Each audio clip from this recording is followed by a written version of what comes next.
Before the flames, before the silence, there was light. Alexandria, jewel of Egypt, port of the ancient world, and home to humanity's greatest dream, to collect every scrap of knowledge ever written and protect it forever. But forever is a fragile promise. In the 3rd century BCE, under the rule of the Ptolemies, a city rose on the northern edge of Egypt, one meant to rival Athens itself. At its heart, a place of unimaginable ambition, the Library of Alexandria. Founded by the successors of Alexander the Great, the Library of Alexandria was no ordinary archive. Under the rule of the Ptolemies, it became the most ambitious intellectual project in history. The library was more than a building. It was a declaration that all the world's knowledge could and should be gathered in one place.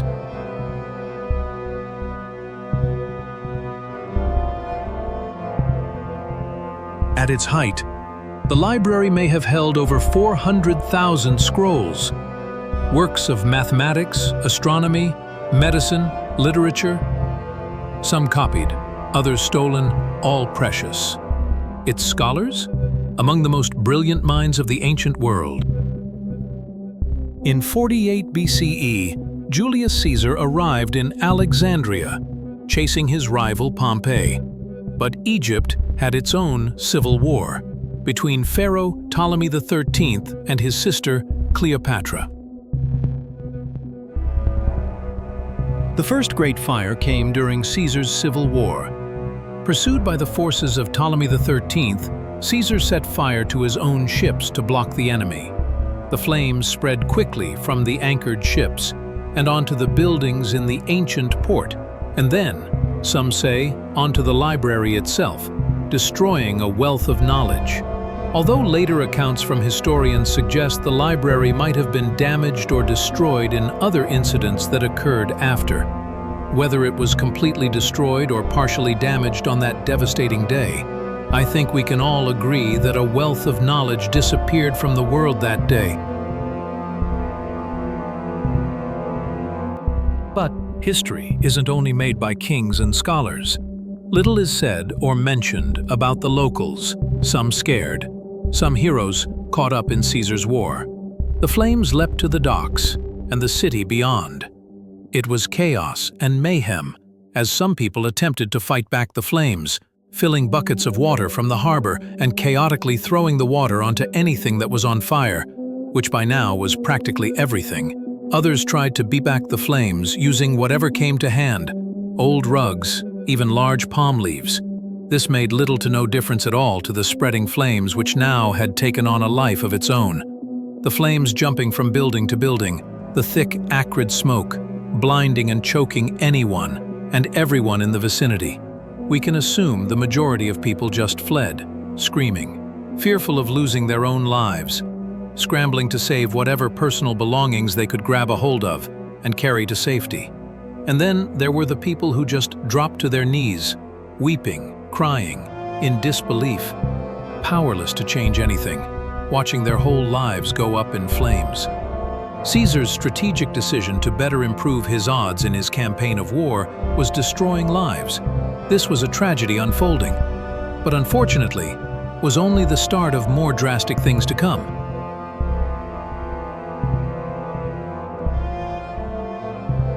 Things that would have had a more profound and devastating effect on the modern world today. We can only imagine the wealth of knowledge lost that could never be passed on to future generations. We can only surmise that as fishermen saw flames rising and the wind shifting, they pulled in their nets and raced home to save their homes and families. As the fires spread inland, through houses past warehouses, past markets. What about the library, we might ask? Some say the fire reached the library too and engulfed it in flames. You can only imagine All those scholars, scribes and teachers, apprentices and students, some running for their lives, others heroically trying to save what wasn't on fire. All the scrolls, tablets and maps and charts, material collected from all around the world, a wealth of knowledge.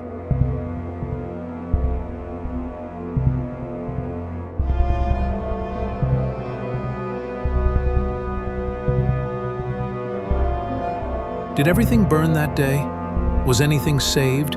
And if so, by whom? And more importantly, has it survived through time today? So many questions that could be asked, but for many will go forever unanswered. Some claim this was when the scrolls were lost, but others argue that was only the beginning. As the Roman Empire Christianized, pagan knowledge became heresy. In 391 CE, religious zeal and political fear may have destroyed what remained. And with the murder of Hypatia, the last known scholar of the library, a silence fell that would last for centuries. No catalogue survives. We do not know what was lost. Plays by Euripides, no one ever read again. Ancient medicine that might have saved lives. Maps of the stars, now dust. Some say it burned in Caesar's fire, others say it died slowly, over centuries, choked by war, neglect, and zealotry. Some say it was an accident, others a crime against knowledge itself. Flames rose, shelves collapsed, and centuries of human thought vanished. But what did really happen to the greatest library the world has ever known? And so, the flames that consumed the Library of Alexandria didn't just devour scrolls, they erased centuries of science, philosophy, and culture.